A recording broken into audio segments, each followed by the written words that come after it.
জুলাই ঘোষণার দাবিতে অনড় বৈষম্য বিরোধীরা আজ যমুনায় রাজনৈতিক দলগুলোর সঙ্গে বৈঠক। রিজার্ভ চুরির সন্দেহের তালিকায় এসকে সুর সহযোগী ভারতীয় নাগরিক রাকেশ। ছাগলকাণ্ডে মতি লাকি দম্পতি গ্রেপ্তারের স্বস্তি, আনাচে কানাচে অঢেল সম্পদ।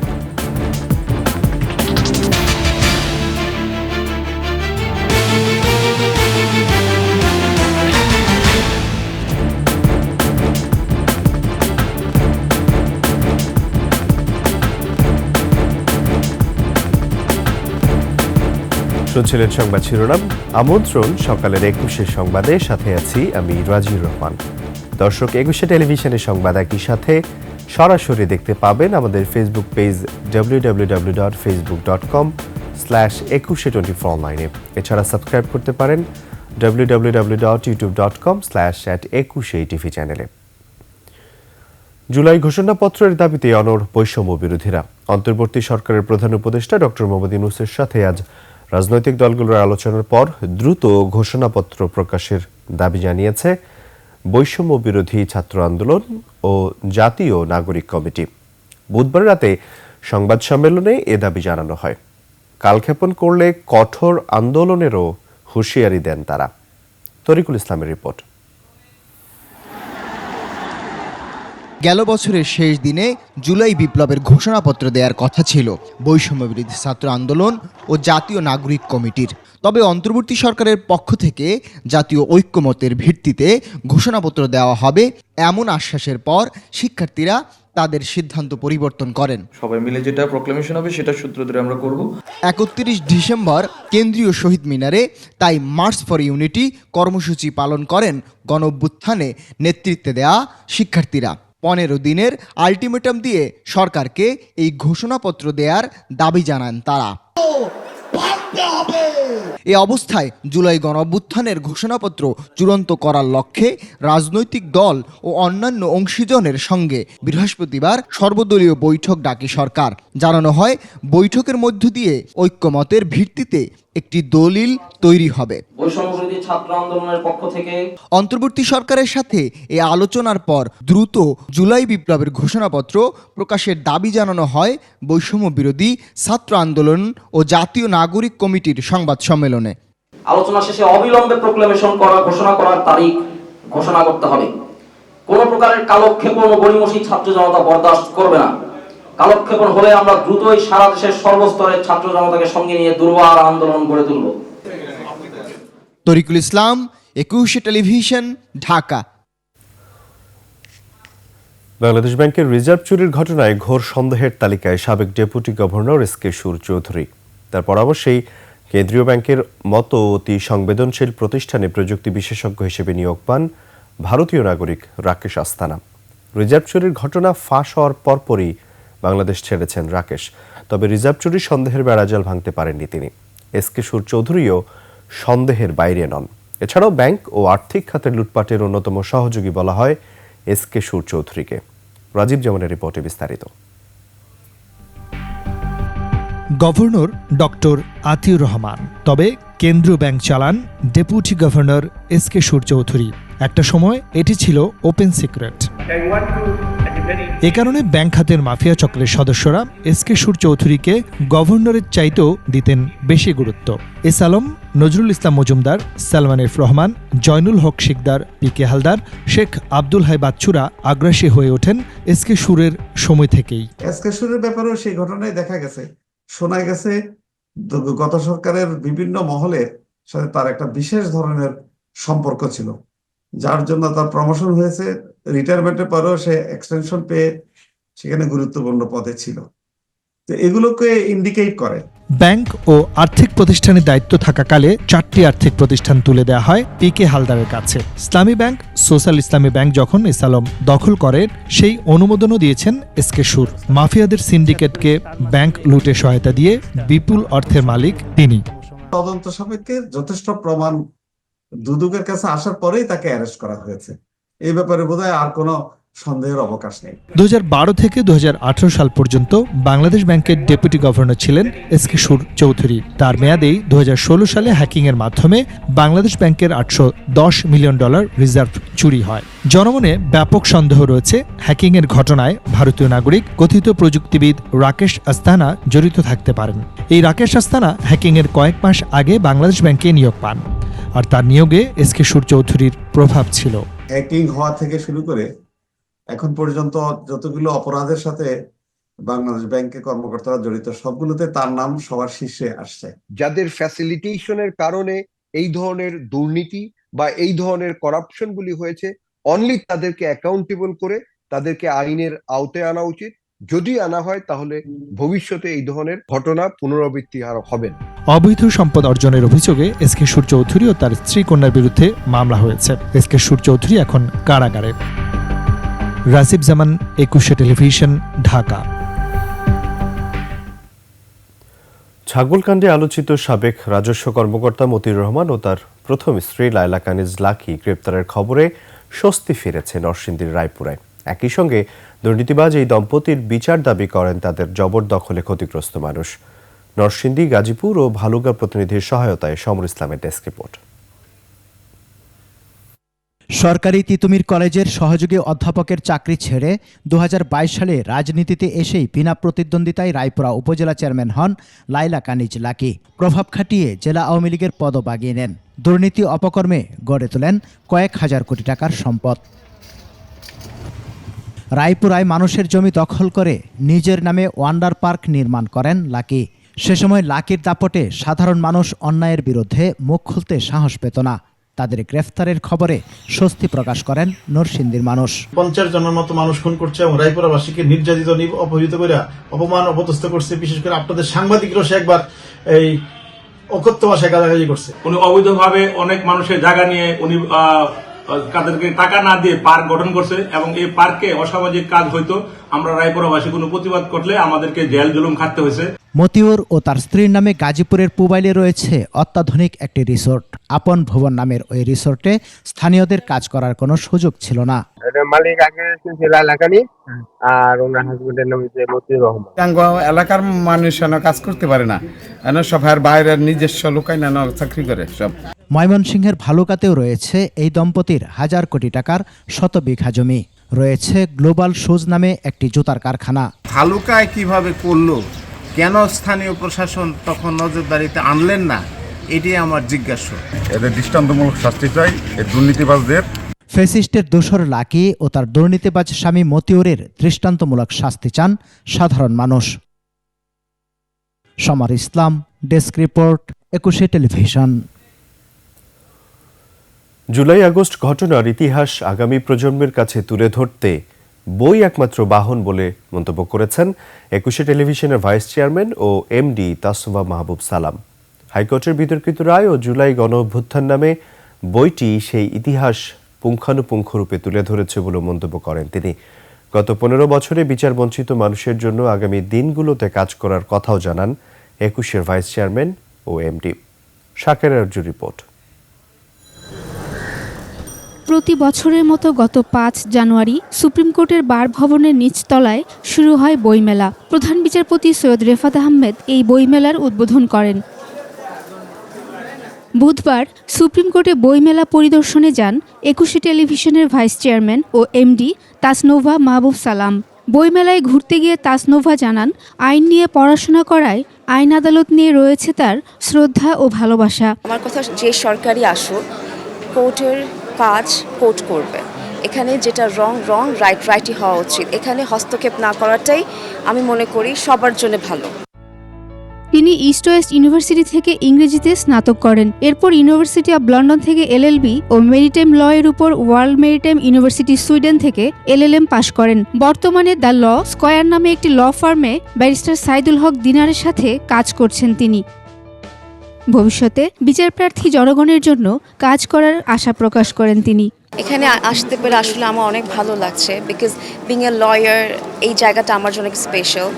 Like after coming from London আমি আসলে ইনভলভ হয়ে গেছিলাম আমার বিজনেসে, বাট ইনশাল্লাহ আইনের সাথে কাজ করতে চাই, কাজ করব। দেশের যে মানুষ যে আস্থার জায়গা এটা নিয়ে কাজ করতে চাই খুব ভালোভাবে। বর্তমানে ব্যবসার পাশাপাশি আইন পেশাতেও নিযুক্ত থাকা তাসনোভা বলেন, বইমেলায় সর্বোচ্চ বিক্রি হওয়া হাইকোর্টের বিতর্কিত রায় ও জুলাই গণ অভ্যুত্থান নামে বইটি সেই ইতিহাস পুঙ্খানুপুঙ্খরূপে তুলে ধরেছে।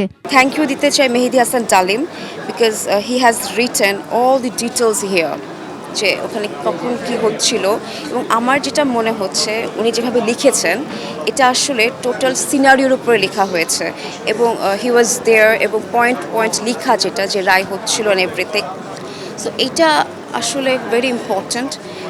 এই বইটা সবার পড়া উচিত, আমাদের জেনারেশন বলেন বা সামনে যারা আসবে সবার এটা জানতে হবে। বইটির লেখক জানান, একটি রায়কে কেন্দ্র করে ছোট আকারে শুরু হওয়া আন্দোলন কিভাবে গণ অভ্যুত্থানের রূপ নেয় তা ধারাবাহিকভাবে তুলে ধরেছেন তিনি। গণ অভ্যুত্থানের রূপ নিল সেই ধারাবাহিক কর্মসূচিগুলো এবং অন্দরমহলের অনেক চাঞ্চল্যকর ঘটনা, যেগুলো সাধারণত কোনো পত্রিকাতে আসেনি এবং কেউ জানেও না। আমি যেহেতু এই আদালতে অনেক দিন ধরে আমি কাভার করি, সেইখান থেকে আমি এই তথ্যগুলো তুলে এনেছি এই বইতে। বইমেলায় 32টি স্টলে জনস্বার্থ, বছরের গুরুত্বপূর্ণ রায়সহ বেশ কিছু বই রয়েছে যার সুবিধা নিতে পারে আইনজীবীরা। প্রতি মুহূর্তে যেই ঘটনা প্রবাহগুলো ঘটেছে সেগুলো সম্পর্কে বেশ কিছু বই এখানে দেখলাম, এবং আমার কাছে মনে হয় যে এই বিষয়গুলো তো অবশ্যই ঐতিহাসিক দলিল হয়ে থাকবে। বইমেলার বিক্রেতারাও জানান, বই কিনতে আইনজীবী ছাড়াও আসছেন অন্য পেশার মানুষজন। শাকেরা আরজু, একুশে টেলিভিশন, ঢাকা। নিচে সংবাদ বিরতি, যখন ফিরছি তখন অন্যান্য সংবাদের সাথে আরও থাকবে। অবশেষে ইসরায়েল হামাস যুদ্ধবিরতি চুক্তির অনুমোদন কার্যকর শিগগিরই। আমার আমন্ত্রণ সকালের 21 সংবাদে।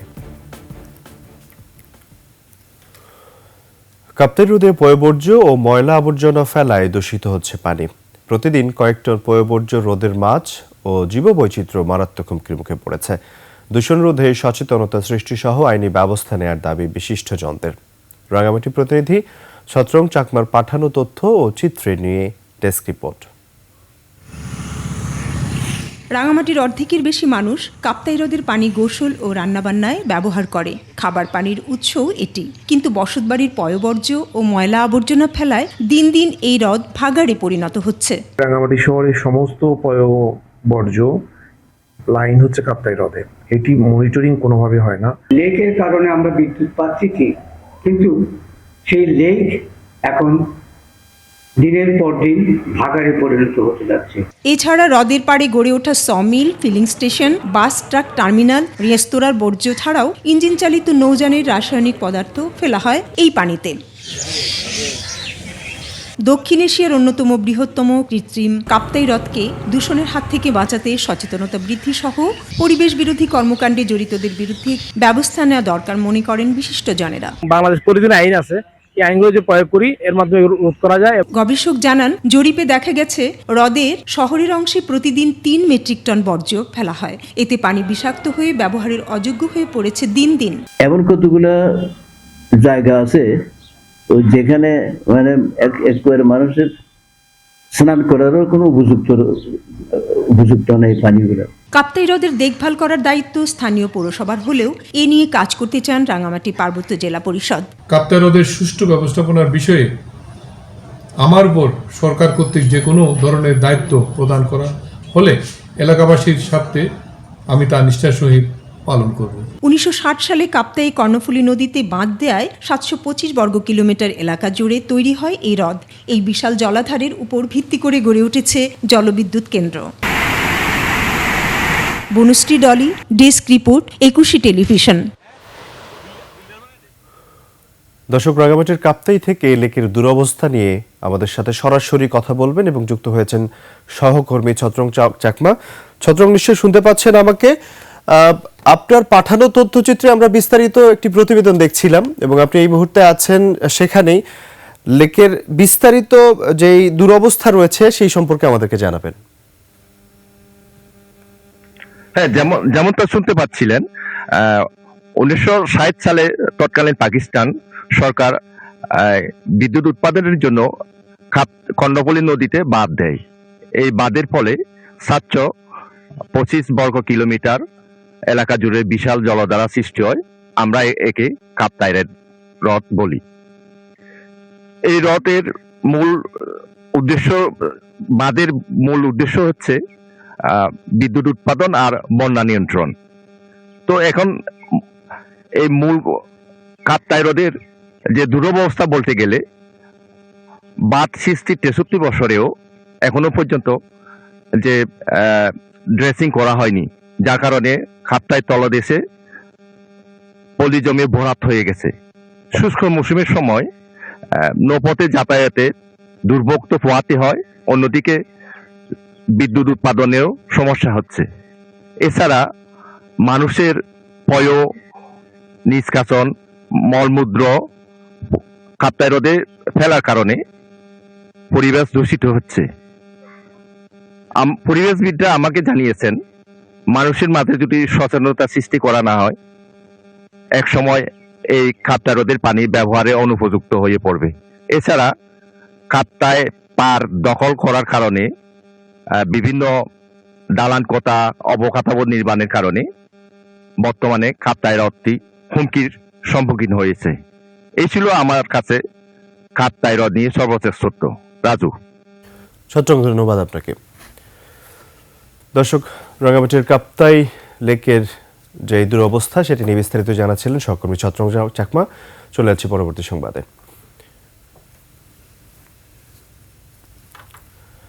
এমনিতে গত কয়েক বছর ধরে টানা মূল্যস্ফীতির চাপ, তার উপর অর্থ বছরের মাঝামাঝি এসে শতাধিক পণ্যে নতুন করে ভ্যাট আরোপ, সব মিলিয়ে চারপাশে অসহায় মানুষের বোবা কান্নার গঙ্গানি।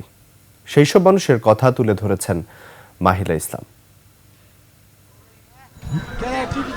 দিনমজুর মোহাম্মদ আলী মুটের কাজ করে 5 সদস্য সংসার চালাতে হয় তাকে।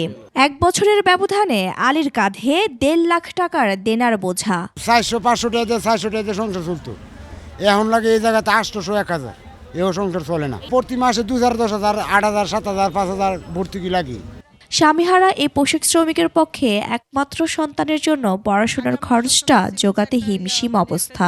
যদি গার্মেন্টস কোম্পানি ভালো হয়, অবশ্যই ঠিক মতো স্যালারি দেয়, স্যালারি দিলে কোনো রকম চলে যায়। হারামাস দোকান বাকি খাইলে দেখা যায় মাস শেষে ওইটা থাকে না। আমার ছেলেটা আগে লেখাপড়া করতো, এখন করে না। আমার ছেলেটার ওর মামারা চালায়। জিনিসপত্রের আকাশ ছোঁয়া দামে উবার ড্রাইভার কিংবা ক্ষুদ্র ব্যবসায়ী, সবার জীবনই এখন নাভিশ্বাস। হায় হুতাশ ছাড়া তাদের জীবনে এখন যেন আর কোনো সম্বল নেই। বাজারে ঘুরলেই তো সবকিছুই আর কি এলোমেলো লাগে আর কি। সরকারি বেতন ছিল বা অন্য যে কাজকাম ছিল, তো ওগুলার তো বাড়ে নাই, বেতন ভাতা বা কোনো কাজকামে কোনো অগ্রগতি নেই। বছরের মাঝামাঝি এসে আচমকা শতাধিক পণ্যের উপর বাড়তি ভ্যাট চাপিয়ে দেয়ায় বেড়েছে শুধু মানুষের অসহায়ত্ব। 5 আগস্টের বিপ্লবের পরের যে অবস্থান, এই অবস্থানটা আমাদের জন্য খুব কঠিন একটা ফেস করতেছে। যেখানে আমাদের এখন নিজেরা চলতে আমাদের না বিশ্বাস, সেখানে ব্যাড ট্যাক্স। তাদের সবার একটাই কথা, বর্তমান সরকার জনগণের সরকার হয়ে থাকলে সাধারণ মানুষের কথা কেন ভাবছে না? মাহিলা ইসলাম, 21 টেলিভিশন, ঢাকা। এবার আন্তর্জাতিক সংবাদ। অবশেষে ইসরায়েল এবং হামাসের মধ্যে যুদ্ধবিরতি চুক্তির অনুমোদন হয়েছে। যুদ্ধবিরতি ও জিম্মি বিনিময়ে একটি সমঝোতায় পৌঁছেছে ইসরায়েল ও হামাস। ব্রিটিশ সংবাদ মাধ্যম বিবিসি জানিয়েছে, কাতার ও মিশরের মধ্যস্থতাকারীদের হামাস জানায় যে তারা যুদ্ধবিরতি চুক্তি অনুমোদন করেছে। তবে বুধবার এ চুক্তিতে উপনীত হলেও চুক্তির আনুষ্ঠানিক ঘোষণা এখনো দেয়া হয়নি। কাতারের প্রধানমন্ত্রীর কার্যালয়ে হামাস ও পৃথকভাবে ইসরায়েলি আলোচকদের সঙ্গে বৈঠকের পর গাজায় যুদ্ধবিরতি ও জিম্মি মুক্তি চুক্তি চূড়ান্ত হয়। এর আগে ইসরায়েলি সংবাদ মাধ্যমের খবরে বলা হয়েছিল, চুক্তি চূড়ান্ত হওয়ার আগ মুহূর্তে হামাস নতুন কিছু শর্ত জুড়ে দিয়েছে। পরে টাইমস অফ ইসরায়েল জানায়, যুক্তরাষ্ট্র, কাতার ও মিশর শিগগিরই একটি যৌথ বিবৃতি জারি করে চুক্তির ঘোষণা দেবে। এদিকে নবনির্বাচিত মার্কিন প্রেসিডেন্ট ডোনাল্ড ট্রাম্প ট্রুথ সোশ্যালে লিখেছেন, মধ্যপ্রাচ্য জিম্মি মুক্তির জন্য একটি চুক্তি হয়েছে, তারা শিগগিরই মুক্তি পাবে। শেষ করছি সকালের 21 সংবাদ। যাবার আগে সংবাদ শিরোনামগুলো আরো একবার। জুলাই ঘোষণার দাবিতে অনড় বৈষম্য বিরোধীরা আজ যমুনায় রাজনৈতিক দলগুলোর সঙ্গে বৈঠক। রিজার্ভ চুরির সন্দেহের তালিকায় এসকে সুর, সহযোগী ভারতীয় নাগরিক রাকেশ। ছাগলকাণ্ডে মতি রাখি দম্পতি গ্রেপ্তারের স্বস্তি, আনাচে কানাচে অঢেল সম্পদ।